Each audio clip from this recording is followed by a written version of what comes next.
Idukki bison വാലിയിൽ pepper spray പ്രയോഗത്തിൽ വിദ്യാർത്ഥികൾക്ക് പരിക്ക്. ബൈസൺ വാലി സർക്കാർ ഹയർ സെക്കൻഡറി സ്കൂളിലെ വിദ്യാർത്ഥികൾക്കാണ് പരിക്കേറ്റത്. സ്കൂളിൽ പഠിക്കുന്ന വിദ്യാർത്ഥിയും മറ്റൊരു വിദ്യാർത്ഥിയുടെ മാതാപിതാക്കളും തമ്മിൽ സ്കൂളിന് പുറത്തുവെച്ചുണ്ടായ വാക്കുതർക്കത്തിനും കയ്യാങ്കളിക്കും ഇടയിലുമായിരുന്നു സംഭവം.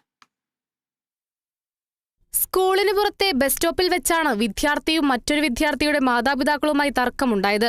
ഇരുകൂട്ടരും തമ്മിലുള്ള തർക്കം കയ്യാങ്കളിയിലേക്ക് കടക്കുകയും ഇതിനിടയിൽ വിദ്യാർത്ഥി പെപ്പർ സ്പ്രേ പ്രയോഗിക്കുകയായിരുന്നു.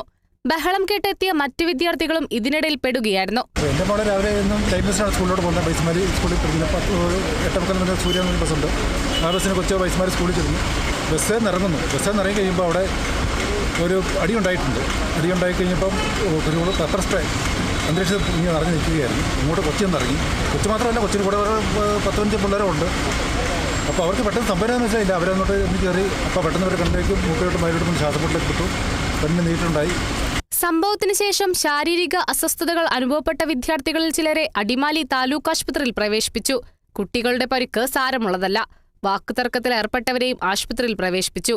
പെപ്പർ സ്പ്രേ പ്രയോഗത്തിന് മുതിർന്ന വിദ്യാർത്ഥി അടിമാലിയിലെ ആശുപത്രിയിലും മറുവിഭാഗം മുല്ലക്കാനത്തുമാണ് ചികിത്സ തേടിയിട്ടുള്ളത്. ഇരുകൂട്ടരുടെയും മൊഴികൾ രേഖപ്പെടുത്തി സംഭവത്തിൽ കേസെടുക്കുമെന്ന് രാജാക്കാട് പോലീസ് അറിയിച്ചു. Kerala vision news, Idukki.